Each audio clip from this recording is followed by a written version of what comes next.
Hey, what's up? This is Andy Hurley from Fall Out Boy, and you're listening to the Expansion Project. Hey guys, before I start the show, I want to tell you all about a new company that I just launched that I'm super excited about. It's called BreakParallel.com. I have teamed up with a friend and partner of mine named Jarrett Scheinman, and we have put together a website that pulls together all the best content from the functional fitness community. So that means videos from your favorite companies and of your favorite athletes. It also means lots of cool photo galleries. Plus, we're going to do some giveaways. We're going to have a great newsletter that's going to have some exclusive offers in there. So please bookmark breakparallel.com. Check it out every day for all the updates. And, of course, tell your friends about it, post on your social networks about it, and help us get the word out there.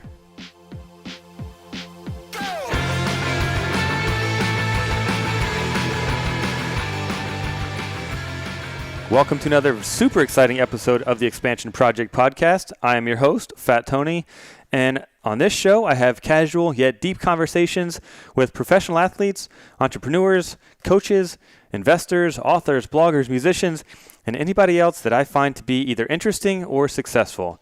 And the hope is that I will expand my mind through these conversations and yours while motivating and inspiring people along the way. I have a very, very special guest today. She is the recent winner of the 2015 Reebok CrossFit Games and newly crowned Fittest Woman on Earth, Katrin Davidsdottir. I'm going to ask Katrin all about her recent win at the CrossFit Games and try to dig into her champion mindset to see what she's doing that other athletes aren't. I'm also going to ask her about the business behind being a top-level CrossFit athlete to uncover some insight into the industry that rarely gets talked about among people in the functional fitness community. Katrin was a super fascinating interview, and she's got an incredible mindset that I'm really excited to share with you guys. So please sit back and enjoy the Katrin Davidsdottir interview.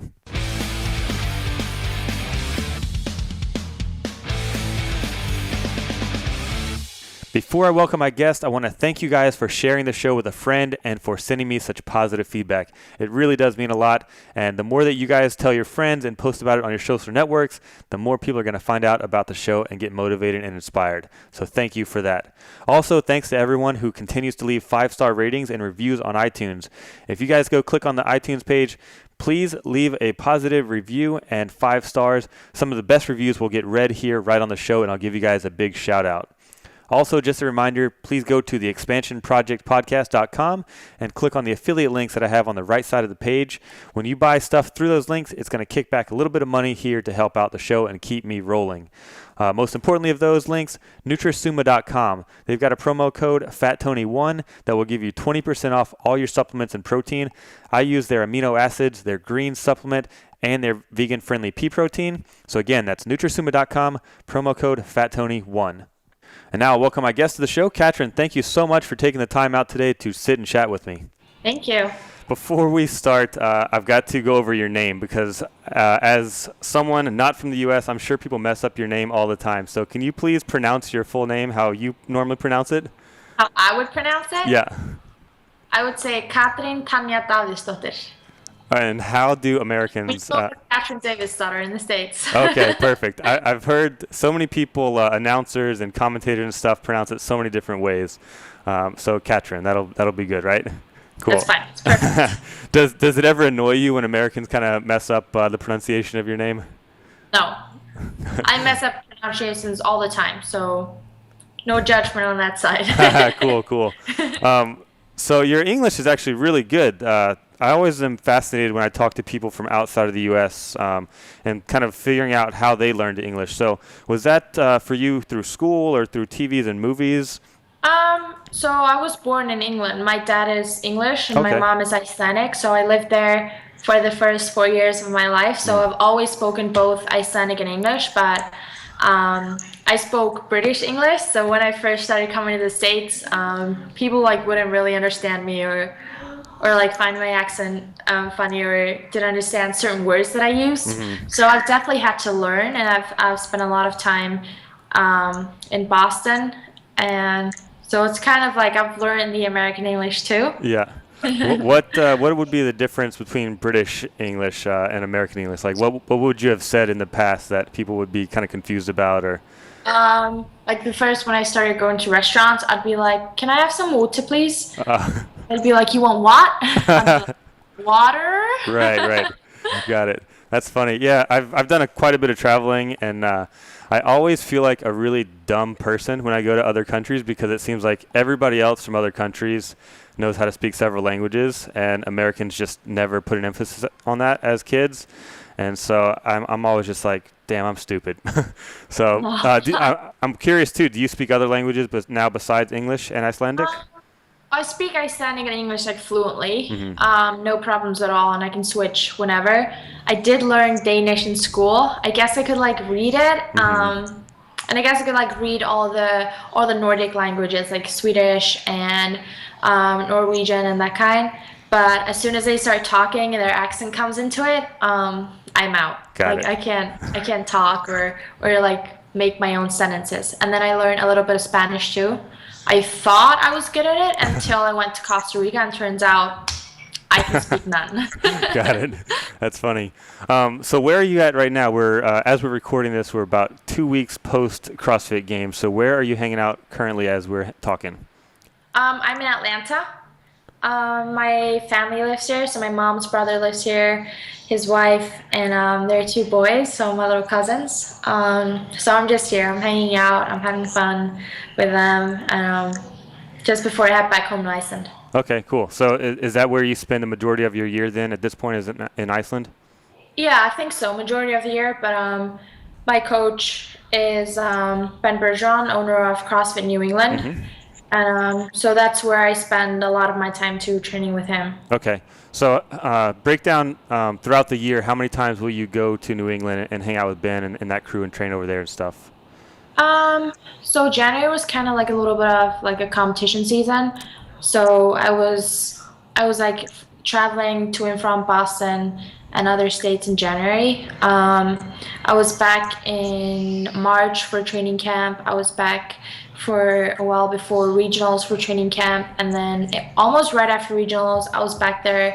I just trained with him Mm-hmm. throughout the games. Cool. And just out of curiosity, where do you stay when you go over there? Do you kind of rent out an apartment, or do you do hotels, or stay with Ben or another friend over there? Yeah, I either stay with Ben or Ben's dad has a big house with that I got a bedroom in too. So they're really good with that and really make me feel like part of the family. Oh, cool. Having me stay with them. Yeah, very cool. So tell me about how your social media exploded after your win at the games. I heard somewhere through the grapevine that you went from about 60,000 followers on Instagram to about 140 or so. Yeah, yeah, it was crazy. So it doubled in I want to say a few days. Yeah. Is that hard to keep up with now, or was it already hard to keep up with before? It was already hard for me to keep up with. Like, of course, I try to go through comments but if it's too many, like I honestly, like I'll try and keep up with it and see what people are saying and reply if there are any questions. But you can't keep up with the likes already when it's a few 10,000s. But Yeah. now you try to post, and I'll still try and go through my comments. But and the same on Facebook. But How many do you have on Facebook now? I guess I yeah. didn't go check that out yet. I think it's like high 30,000s. Okay. And maybe this is a better question saved for later when we kind of talk about the business of being a professional athlete, but I'll go ahead and throw it in there now.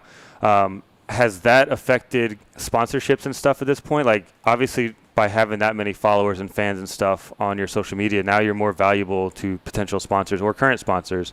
Has that come into play yet, or is it a little too early to tell? Oh, that's too early. We're like 7 days after the games or 8 days. I'm not doing business yet. Okay, But got I'm it. sure it'll have a role in it, and when I get into more business side of things. Yeah, cool. Not yet. No. Okay, nice. So that I guess brings up a good point as well. Like you said, we're not that far away from the games, and you're just kind of hanging out, relaxing with the family and stuff. Are you already back on training and stuff, or are you Yes. sort of in vacation mode? Finally. So my coach had me take like a full week totally off, like not going into a gym. I was getting a little anxious after like 4 or 5 days, so I did go out for 2 jogs, but it was really just a jog. Yeah. Like I wasn't running. I didn't even have a clock on or a watch on. But finally, like yesterday, so Monday, the week after the games, I went to the gym, did squats and a Metcon, and today I did I cleaned and then a Metcon. So it's one strength piece and one metcon piece for the week until I Nice. can like get back into it like normally. Yeah, yeah. How sore and tired was your body and I guess mind as well after the games? It was very sore. I was very sore during the weekend. Um, I'm gonna say I'm actually I'm surprised at how well my body handled it. Like Friday with Murph in the heat, it was a lot of strain on the body.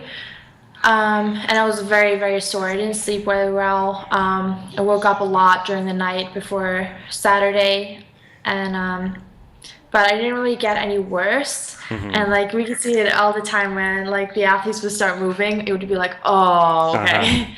But honestly, like as soon as you start moving, you've got the blood going, you've warmed up, you've mobilized, and you're out there on the field, you forget. The crowd helps with that, the adrenaline helps. So I was really happy with how I did out on the field, but I'm very sore. But I'm gonna say like Wednesday, Thursday, I was already like fine. Okay, got it. You said you didn't sleep that well. That kind of reminded me. I had the opportunity to check out the Rich Froning documentary that CrossFit HQ did during the week of the games. And did you see that film by any chance? Were you there? No, I didn't. I Okay. didn't really have to So, do much during this week except yeah, for focus. not surprised. But in that film, they showed Rich's kind of what he does during a typical games week, and his hotel room was just filled with like tons of dudes. They were all like sleeping on the floor and eating pizza, and it didn't seem super conducive to, being the most elite athlete. So I'm curious, like what, you said you didn't sleep that well. What does your, kind of night look like after a day of the games when you're prepping for the next day? Like, So the days are very long. I actually like the format that now they have like teams in the morning, individuals in the afternoon, but it still means that we were at the stadium at like somewhere between 9 and 11 for briefing.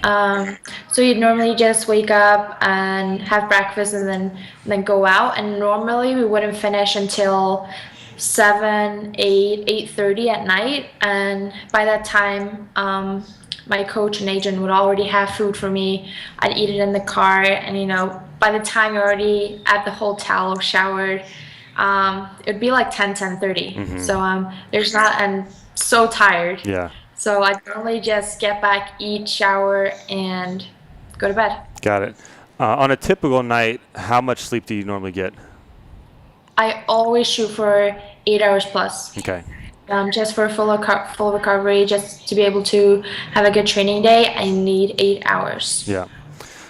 So going back to a little bit of this post-games time, again, we're not that far out at this point, but I'm curious, you've had a lot of cool opportunities, I'm sure, different interviews. You were on SportsCenter. What's been the coolest thing you've got to do so far since you're winning at the games this year? I think I want to say SportsCenter. Yeah. It What was was that like? cool. It was me and Ben, both of us, and I don't know. It's just a cool surrounding. It was cool to see how it's all done. And afterwards, we went out for dinner, and they had like a huge screen there, and like we were on the screen. It was like it was super cool. Yeah, very cool. What was the whole setup like? Going into a TV studio, was getting to see how it was made. Kind of paint me a picture of what that was actually like. You kind of walk in, and I posted a picture of us like when we walked in the sports center, and they have like the huge thing, and that was where it was recorded. But when it was recording, there were like lights everywhere, and they put like the CrossFit Games picture up there. And then like if you would turn around, there was like a different setting with like sofas and stuff like that. So I guess like if there would be like a sitting interview, that's where that would be done. And you turn around again, and that's a table where I guess they like go with their news, and there's like a huge screen on the back that they showed us how they put like pictures there, and they put like CrossFit Games all over it, which was kind of cool. And then the loft is just like it's millions of lights. So I guess they can do it. It's like it's not a big space, but they can do so much there. Yeah, very cool. So you have not been back to Iceland so far. Do you suspect anything will change, like when you're back in your home country? Or are you? I'm sure you were kind of already a bit of a celebrity there, but do you feel like that's going to be a little bit different when you go back? Yeah, I think it's been a lot in the media, both on the news. It's been in all the newspapers, magazines. So and I still have requests. They want to do like a day in the life of the fittest woman on earth, and the news station want to take like a interview with me directly. And I know that there will be a lot to do when I get back, but I just want to enjoy it too. I don't want to feel pressured by it, and Right. I kind of like it also. So I think it'll be a lot of fun. And my family all came to regionals, but they weren't able to make it to the game. So they were like 7 hours ahead. So they were always watching everything in the middle of the night. Yeah. And they were cheering so much in front of the TV. And I'm just so excited to see all of them too. My friends and my family. I haven't seen them for so long. When do you go back there to get to see them? Like just over a week now. So Okay. I think like 8 or 9 days. Cool. Any plans for your hometown to put up a big statue of you or anything in the middle of the town? I don't think so, no. All right. I'm curious, as a competitor, doing athletics your whole life and now obviously CrossFit stuff, what do you do with your trophies and awards? Are you the kind of person that sort of puts them up on display and sort of uses them as motivation as you look at them? Or do you kind of put them in a closet and not really think about it kind of thing? They're like in my windowsill. Like I have like my biggest trophy, I'll just like put all my medals in that. They're not like for display. I don't think you see them that much. I don't know. I don't really get motivated by past things. Like I'm not gonna say that a past trophy is gonna motivate me. It's gonna be something else, and I really try to have more internal motivation rather than the external factors. But I think the medal from this year, that's something that I'll treasure forever, and that's something that I might like to look at. But yeah. Cool.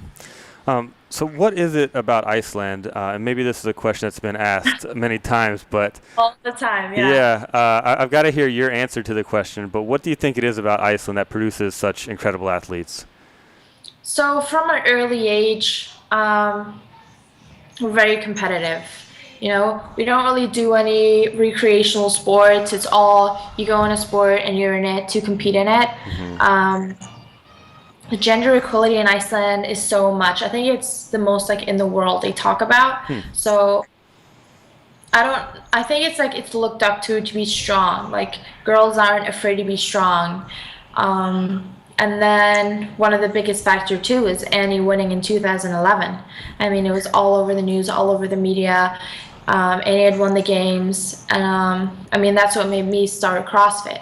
And it was kind of like you could look at her and see like, you know what, that's possible. And I just honestly believe that if you think it's possible, you can make it possible. Like if it's not so far away. And all this year we've been training together and pushing each other hard. So, you know, as soon as there's someone good, you know, someone else will start pushing for it. And then suddenly there's so many of us that we push each other really hard, you know.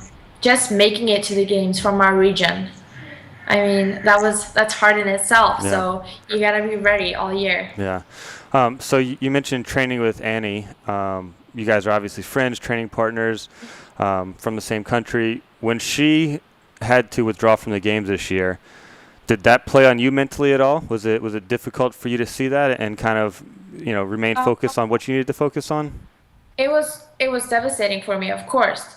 We'd been training all year, training so hard. I know how hard she works. And, you know, I know kind of where she should have been in workouts. You know, we're never that far apart in workouts. We'll always push. And then I just remember in Murph, we kind of ran out at the same time. I kind of expected us to be pushing each other on the run, and then she wasn't there. So that kind of like surprised me, but I really was focusing on myself that weekend, and I'm really happy with how I was able to keep focused throughout that. Annie came, I remember on Sunday she came and we did talk, but she was just, of course she was devastated and heartbroken to have to withdraw coming into the weekend, the finish that she'd been. But she really supported me, and it was really nice, and I'm really thankful for that. But of course, I would have wanted to have her there and with me on the podium. For sure. So, you just kind of mentioned being able to keep that focus and stuff. Are there specific things that you've done over the years to condition or train your mindset, whether that be self-help books, meditation? Tell me about how you've worked on your mind. So Ben, my coach, works a lot with me on my mind, and he really has me focus on things that I can control. And he's kind of taught me to just things that I can control, like leaderboard, like don't be riding a leaderboard roller coaster, the situation or things that are just out of your control. If you just don't think about them, then the things that you can focus on and things that you can control, they'll go so much better. And normally before or after training sessions, he'll always sit down and he'll go over a mental approach or what he'll want us to be thinking about in the workout. And I just think that this year I was really able to listen and understand what he was talking about. On top of that, I have been reading a lot of sports psychology books. And also I read a few when I didn't make it to the games last year. It was a hard summer for me, and I read some sports biography books, and none of them had a way straight to the top.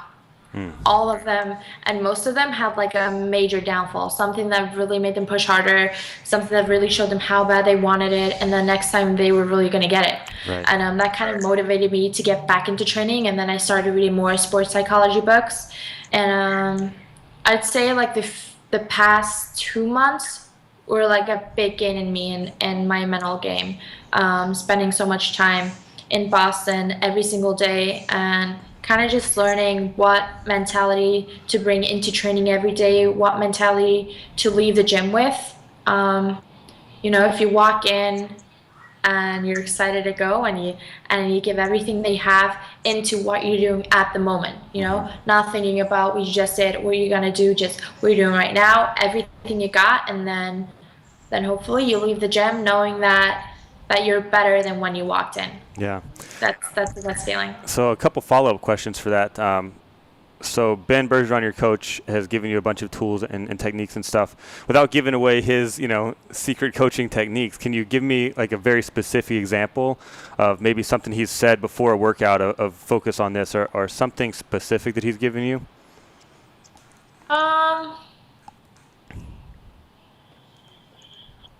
Well, I think the most valuable things is our approach to a competition. And it's just really that you can only focus on yourself. Like, it really doesn't matter what your competitors are capable of. It really doesn't matter what judge you get. It really doesn't matter if it's sunny or if it's raining. Everyone is always in the same boat with that. With judges, you should be doing your standards properly. And you should be a better athlete. And, if you ever get a no rep, like, there's probably a reason for it, and the best thing is to stop, ask why, and just continue going with a good correction. So I think that's the most valuable thing for me in that sense, that I was really and truly able to focus, because I do get distracted very easily, and I do like looking around and just keeping an easy go mindset, and that's kind of how I like going with training. But it's really important in competition to be able to focus. In a 5-day competition with lots of ups and downs on the leaderboard, like, it doesn't matter whether you're sitting in first or 30th, like, that run workout that you're in right now should always be all you got. It doesn't matter where you are. Like, the leaderboard will figure itself out at the end, and if you gave everything that you had into every single workout, the one that you were doing at the moment, that's your goal. And I think it's just always important to go for your own goal and not be comparing yourself to others or a place you're in. And that was truly my goal this weekend. It was just get my gold, and and it worked. Yeah. So you mentioned a couple of self-help books or I guess sports psychology books that you read. Do you remember any of the titles of those that you could share with us? Was, The Champion's Mind: How Great Athletes Think, Train, and Strive. Champion's Mind. Okay. Do you remember who wrote that? I want to check out some of these. think it was Jim Afremow. I don't know how to pronounce that. No worries. Cool. I'll look it up and I'll link it in the show notes for anybody Yeah. that's listening that wants to check that out. So let's see. Getting back to my notes here. For those of you listening, we cut out for a few minutes, so we lost track a little bit. Getting back on track here. Okay, so what do you tell yourself while you're in the middle of a workout? We're talking about your mindset and just kind of your resiliency and stuff. Is there anything while you're in the middle of a workout that you sort of draw back onto or that you repeat to yourself, or is it different every workout? Yeah, it's different every workout. I mean, if it's a technical one, I'll be thinking about my movement pattern, or if it's work that's really mentally hard for me, I'll already have broken it up into pieces or certain things that I want to focus on rather than time and stimulus. But if it's just running, row, burpee, just like how hard you want to push. Can you pinpoint where your determination or your drive comes from? I'm curious if there was something that sparked in you at a certain point in your life, or were you just kind of born like this and wired this way from the beginning? I've always been very determined and very willing to push hard in anything and very competitive from a very early age, even kind of before I started sports. It's just something that's in me. I just love competing, whether it was my little brother running to the next lamppost, or whether it was my friends on the school lot just making like an obstacle course, or against myself. Like I used to put a clock on the floor and then just stand for as long as I could in a handstand. Mm-hmm. And I used to just try and beat that all the time. So something that's really in me. But I would pinpoint I don't know, kind of like a turnaround point, and the one that got me, it was a fire in me that was lit when I didn't make the games last year. Mm-hmm. I'd worked so hard and I felt that I was in such good shape, but I had a huge hole in my game that showed up at regionals, and not only was it a physical hole, but it was a mental hole too. Mm-hmm. And that was a turnaround point too, that it made me push so hard every single training, every day. It was that extra kick. It was giving the 110% every time. And then it was a turnaround point that, okay, Katrin, you need to step your mental game up. Mm-hmm. And I'm really glad that I have the people around me that got me to the point that I'm right now. Yeah. Did this year's games expose any weaknesses that you feel like you are gonna, plan to tackle this upcoming season? Pegboard. For sure, yeah, pegboard. Yeah. But I think I've been doing this for a while now, and we do, like with my coach, we do take like we evaluate like where I am every now and then, Mm-hmm. and we know what we need to work on. So I didn't go into the games thinking that, I'd got everything under control. There were so many things that I need to work on, and I'm just so excited to start training again. I think the first thing is better movement pattern, more efficient movements. Mm-hmm. I've got a very hyperextensive back. I think we want to try and get rid of that. It's still some of the gymnastics movements and pulling strength that we want to, and all around strength, get stronger while being fitter. That's a huge goal. Mm-hmm. Or that's what all of us want. So there are a lot of things that you can always improve. You're never the best you can be. I think you can always get a step further, and that's like the beauty in it. And but yeah, definitely like the pegboard showing up, and then none of us could do it, or like very few could do it. So Dave's like, all right guys, you're gonna see it next year. And I believe him, so I'm gonna practice. Yeah, so is the plan to set up a pegboard in your gym the second you get home? Oh yeah. Oh yeah. Nice. So I read a little interview with you on the ESPN website, where you talked about the rope climbs this year were kind of a big mental challenge because that was something you messed up on last time. Can you elaborate on that a bit? That was kind of that was the workout that got me out of the running at regionals last year, because it wasn't only it's okay if I did so well in all of the other workouts that having one bad workout would be okay. And you see that in all the regions, it's okay to not destroy every single workout. Mm-hmm. But that was just a huge hole, and it was too bad to recover from. And what was that So workout at the that was 2014 just regionals? 10 legless rope climbs for time. So it was my biggest weakness, and it showed up without any space to hide. It was only legless. Mm-hmm. So that was just, but I know it's kind of weird to say this, but it's probably the best thing that could have happened to me was to not make it last year.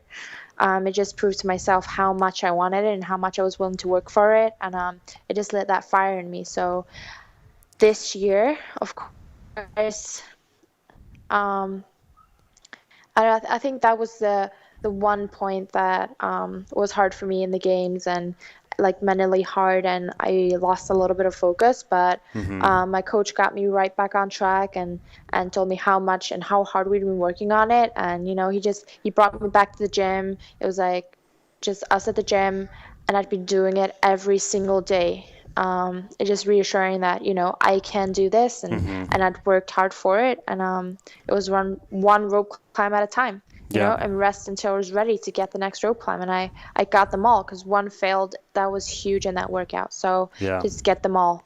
So when you say you kind of, that was tough for you mentally and you lost focus a little bit, was that losing focus before the workout or during the workout that you were able to Oh lose and no, then I kind was of? on focus in the workout. It was a few minutes before the workout, but he got me on track, got me to focus, Mm-hmm. and in the workout, it was there. Got it. Can you tell me about a time in your, CrossFit career or in competition when you weren't able to keep that focus and you just kind of completely mentally broke down and lost it? Has that happened to you in the past? Yeah, the rope climb event at the 2014 regionals. I failed one rope climb, and I completely lost it, and I couldn't make it back. So that was a big turnaround point. So what did that look like? There's so much footage from each region that I didn't watch that specific workout for you. So was it an early on miss or a later on miss? Like, paint me a picture of what that looked like and what it looked like for you mentally as you kind of lost control of your mind. Well, I'd been very nervous for like the 2 weeks leading up to regionals. That's from when the workout was announced, and I knew it was a weakness of mine, and I knew that that could be the workout that could take me out. So I hadn't slept well. I was sitting in first place in my region after day one, and I couldn't enjoy any of it because I knew that that workout was going to come up, and I was like kind of like I was expecting to fall. And if that's what you think, that's probably what's going to happen. And I was just so nervous that when I was climbing up my 8th rope, I think I just missed it. I went for the reach, and the grip wasn't there, and I slid down the rope, and I immediately started crying, and I was immediately like in the mindset that now, because that happened, I wasn't going to make the games. And I remember Sam Brick, she was there on the floor, and she finished pretty soon after that. And I know she came and she tried to like get my mind into it and just try to make me rest before I went next one. And I was, I don't know, that was just that, losing it when you fail one. I don't know, then you're just kind of out of it. You Yeah. gotta, you know, And it I almost just seems, wasn't, you gotta expect that things are gonna go wrong, and you kind of gotta just prepare for that, and not just expect things to go right, and when they don't, it's over, yeah. because that's not the way it works. Yeah, and it almost seems like it's more difficult to come back from that when you were so close. Like if you had failed kind of midway up, maybe it wouldn't have, devastated you quite as much. But when you're that close, it seems like, for me anyway, it seems like it would just, make me that much more bummed, I guess.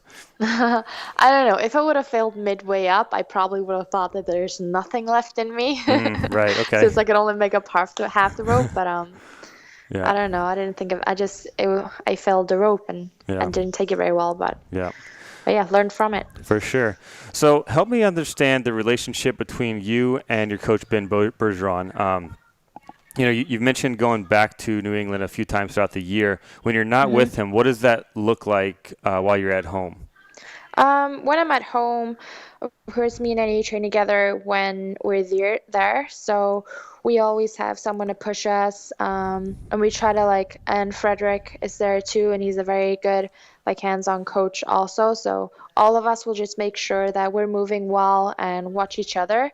And then, of course, having each other every single training, we make sure that we push hard and it kind of keeps it light. If we're doing 2 sessions a day, just you're not ever dreading going to training. You always got someone there to keep you company. But we have a log that I write everything in, what I do every day, my results, and then any comments that I have about it, like how I was feeling or something like that. And then after the day, he will go through it and comment back, and if there's something that he feels like I need to work more on or less on, he'll add that in. And yeah, so it's definitely it's a huge advantage if I can be in Boston and have hands-on training, because a programming sent to you only goes so far, and you really need to be able to, when you're there, he can make adjustments based on how I'm looking that day and at that time. Do I need, if we're doing handstand push-ups, oh, should we maybe do more deficit, or if that deficit is too hard for me and I need to rest too much, okay, we need to bring that up a notch, or bring the deficit down. So it's more room for adjustments, and more so it's exactly on point for me when you have hands-on training. But I have good training in Iceland too. It's just different. Right. So Annie doesn't get coached by Ben Bergeron, but you train with her. So is that ever a little bit weird that you guys are doing different things while you're training together? No, most of the times we'll do the same thing. Our lifting, everyone's got to do pretty much the same lifting, and a Metcon will pick mine or hers or do both. Okay. So we kind of always just figure that out as we go along, and if I don't do, I'll always do what I'm supposed to do. If it's extra work that I need to work on, because of course we're different athletes and we have we're very similar. So it's lucky with that, with strengths and weaknesses, but there are some things that I maybe need to work more on, and she has different things. So we'll always make sure that we get that stuff in. We'll never skip any of that. But yeah, workouts, we go back and forth if it's mine or hers, and yeah, and that's why it's very important to, for Ben, he looks at whatever I did that day, and if he feels that I should have done something else, he'll make sure that, I'll get that in that week or that kind. So got it. So of course, we know our bodies and know what we need and that kind. So we try to make smart decisions with it ourselves too. Yeah.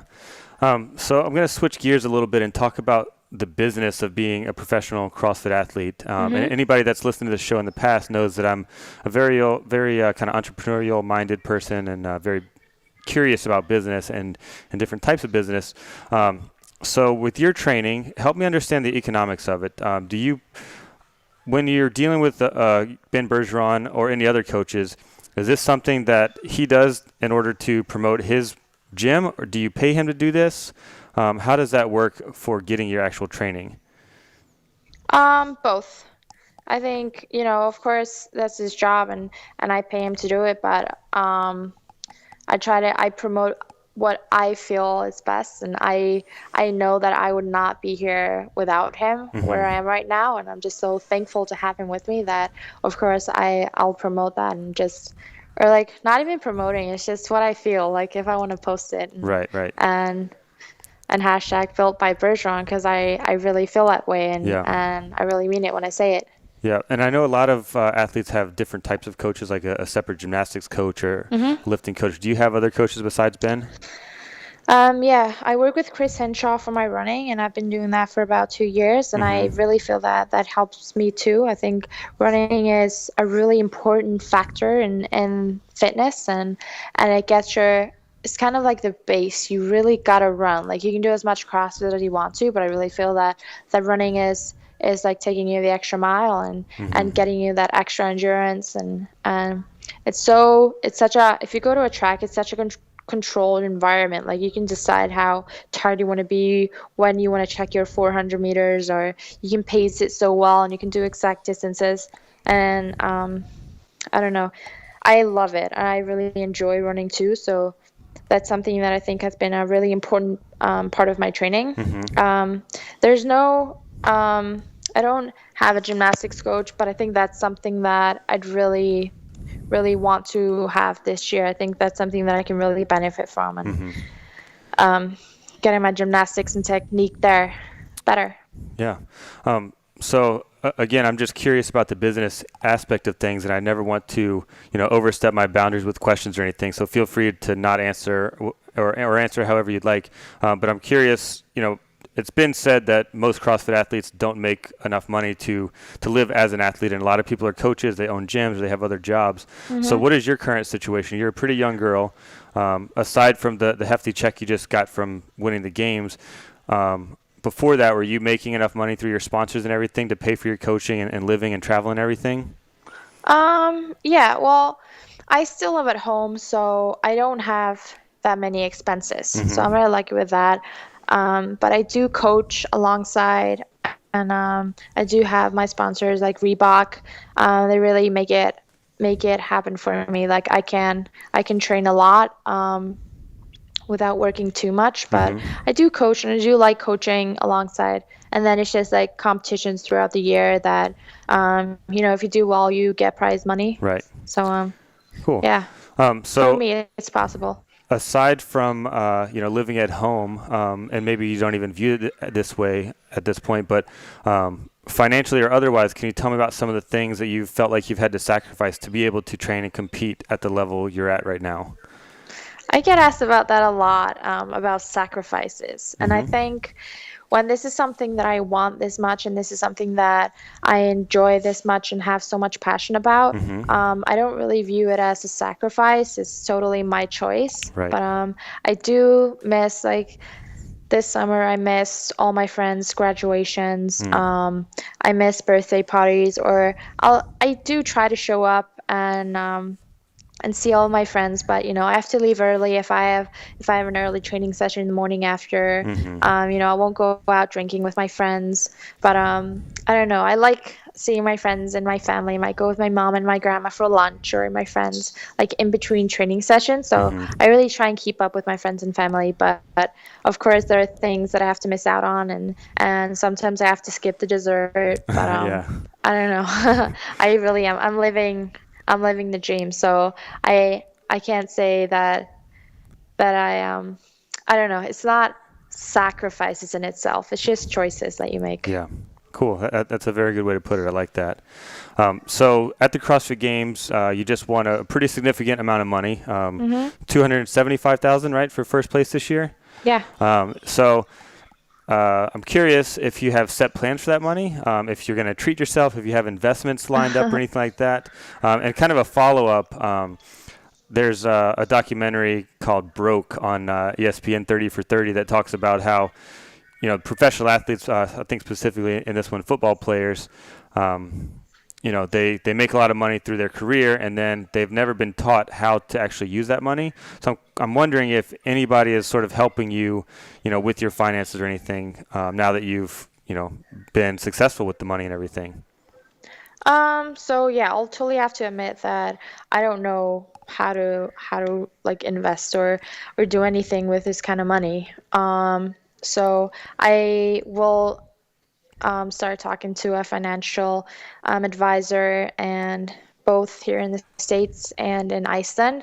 So I'm gonna have people help me with that, because this is not money that I'm gonna go spending or have my lifestyle change for. Like you say, the time that I am an athlete. It's definitely something that I want to keep in the bank, and when I want to buy a house, then I can. And so yeah, I need people to help me with that. Yeah. And remind me, how old are you? You're 22, is that right? Yeah, I'm 22. Yeah. I mean, I don't know how it is in Iceland, but in the U.S., we don't really teach financial education of any kind in our school system. And so it's very common for people to have no idea whether they come into money or just get a job and then eventually go into debt and stuff. You know what I mean? Yeah, exactly. So I think that's awesome that you're, seeking help for that. And I commend you for that, because that's really, really wise of you. So good job. Thank you. Let's see. I think that's about all the questions I had. I've got a last little segment that I call Quick Hits, where I ask the same list of questions to all of my guests. So I'll go ahead and start with that, and it can be quicker answers if you'd like, or if you want to elaborate a little bit more, please feel free. All right. So first question is, how do you decompress? How do I decompress? Yeah, like What does when that mean? kind of unwind and when you're tired at the end of a day and just kind of looking to relax a little bit, or if you're taking a day off or a week off, what kind of things do you do to sort of just relax? I don't even know. I think I like I've never really been into reading, but after I got into like sports psychology, it was suddenly something that I was so interested in, and I could like relate to and use it in my daily life that I kind of like sitting down with a book. But I don't know. I do like when I'm tired at night, I just like putting on maybe a TV show and watching that, or just sitting with my family and or friends or whatever. But I think because my whole life is CrossFit, when I like to decompress is just not go to the gym and just hang around, friends and family and get my mind off of things. So. Got it. Have you had any mentors throughout your life? And maybe if Ben Bergeron is one, you can mention him, but maybe there's somebody else that you haven't mentioned already. I think he's the one that's taught me the most in my career. But then again, Annie's been there since I started CrossFit. When I started, she was world champion, so she has taught me a lot, and someone that I also look up to is my grandma a lot. She's full of energy and yeah, I guess that's it. There are a lot of people, like there are so many people, like the people at New England and Ben's wife Heather. She's full of life, and she reminds me to have fun every day, and there are just different aspects of life that I look up to different people. Yeah. I'm curious now, you've mentioned Annie a few times. So she was the world champion when you started CrossFit. So how did you guys get connected? I mean, you were pretty young at that time, and she was already at the top, literally. So was it kind of like you going up to her as a fan saying, hey, I want to start this, and eventually one day beat you? I mean, what did that look like when you guys got connected? It was, like I said, it was all in the media, all in Iceland. So I went to the gym that she went to, and I started CrossFit and I started boot camp. I did both. And it was pretty quick until like her and the other coaches could see that I had potential. So I like every now and then, I remember when she first asked me to or invited me to come train with her, I was so excited. I couldn't believe it. So we would train together like every now and then. And then I guess it's about just over a year ago, then we'd known each other and we'd be competing with each other. But just over a year ago that I moved to her gym, like both of us are at the same gym now. Again, we both moved gyms, but I guess it's a little over a year ago that we just started training together like every day. Cool. I don't normally ask this question to everybody, but I thought it'd be a fun one to ask you. If you could have one dream sponsor of any kind of product, what would it be? I don't know. They're just different things. Maybe.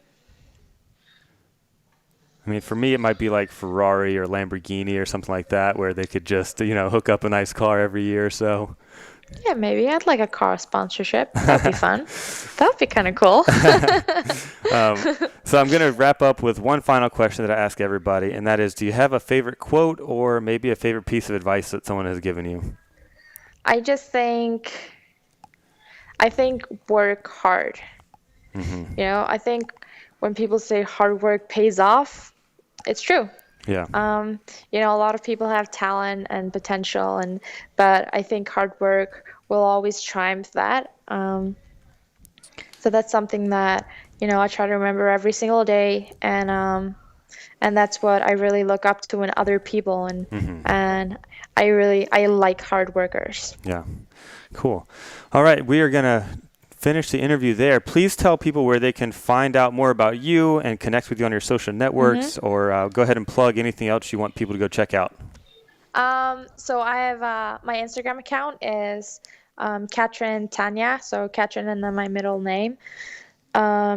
TANJA, and then I have a Facebook fan page, which is just facebook.com/Katrin Davidsdottir.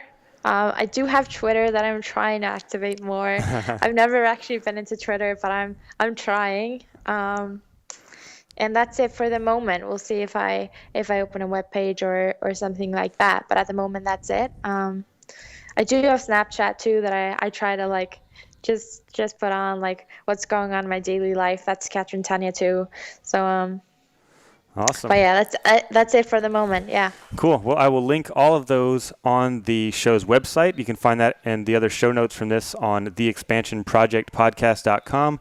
And also, while you guys are there, please click on the support links on the right side of the page. We've got a promo code for 20% off at nutrisuma.com by using the promo code FATTONY1. You guys can check out my social networks at FatTonyBMX. And of course, please check out my brand new website that I just launched called BreakParallel.com.